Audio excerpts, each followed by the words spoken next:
जैसे ही Cripps mission प्रस्ताव fail हुआ, जैसे ही क्रिप्स मिशन क्या हुआ, हम लोगों ने अस्वीकार कर दिया, रिजेक्ट कर दिया।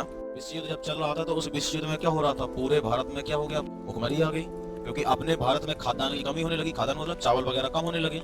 चावल क्यों कम होने लगे, क्योंकि हमारे यहाँ जो भी पैदावारी होती थी वो सारा का सारा कहाँ भेज रहे थे अंग्रेज, युद्ध में जो सैनिक थे उन सैनिकों के लिए पूरा राशन वो लोग भेज देते थे, हमारे यहाँ कम पड़ गया। तो फिर उसके बाद क्या हुआ, जैसे कंडीशन भुखमरी वाली आ गई तो हमारे पास पैसे की जरूरत पड़ी उन लोगों को। जब पैसे की जरूरत पड़ी उन्होंने टैक्स बढ़ाया, जब टैक्स बढ़ाया तो हमारे पास पैसा तो था ही नहीं, तो हमारे पास पैसा नहीं था तो हम लोग तो तैयार बैठे ही थे कि आप कुछ गलती करो, हम आंदोलन के लिए बैठे हैं। हम का मतलब गांधी जी।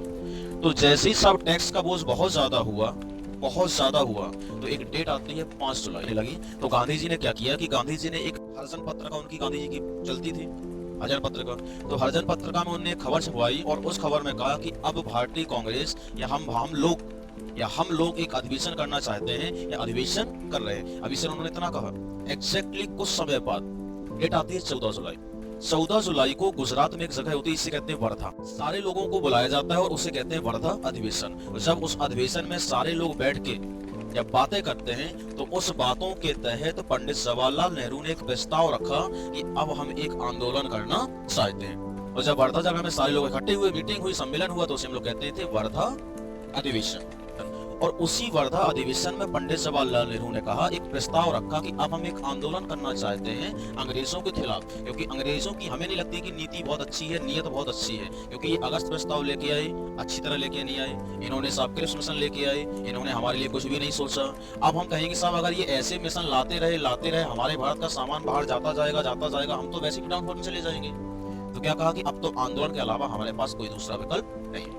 तो क्या हुआ कि जैसे ही साहब 14 जुलाई को पंडित जवाहरलाल नेहरू ने साहब आंदोलन करने की अनुमति मांगी, तो अनुमति जैसे ही मांगी तो कुछ समय बाद 8 अगस्त को, तब की बात है 8 अगस्त, जैसे ही 8 अगस्त आया तो 8 अगस्त में एक जगह होती है ग्वालियर, बम्बई एक जगह है, उस बम्बई में एक जगह होती है ग्वालियर। जैसे अपने उरई पूरे उत्तर प्रदेश में जगह है ना, जैसे जिला जालौन में जगह उरई है, वैसे पूरे बम्बई में एक जगह होती थी ग्वालियर टैंक करके।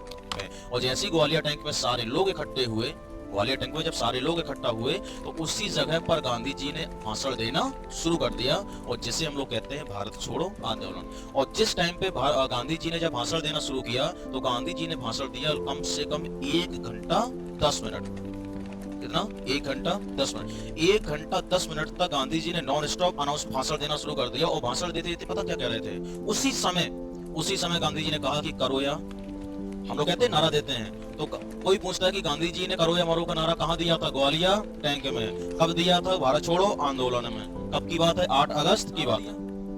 और नारा देने के बाद उन्होंने दूसरा छात्रों को संबोधित किया, स्टूडेंट्स को, और स्टूडेंट्स से कहा कि अगर आजादी तक साथ चल सको तो चलना, अन्यथा पढ़ाई छोड़ने की कोई आवश्यकता नहीं। क्योंकि उस टाइम पे, जिस टाइम पे जब आंदोलन चल रहा था तो उस टाइम पे खून तो सबका गर्म है, बुजुर्गों से ज्यादा गर्म खून तो बच्चों का होता है। बुजुर्ग तो एक पल के लिए शांत हो भी जाए, बच्चा शांत नहीं रहता है। तो उस टाइम पे जब आंदोलन इतना चरम पे पहुंच गया था तो छोटे छोटे बच्चे जो स्कूल में पढ़ते हैं वो भी सब सड़कों पे आ रहे थे, आंदोलन कर रहे थे कि भाई भारत को छोड़ो या भारत छोड़ के चले जाओ, अंग्रेजों के विरोध में जा रहे थे।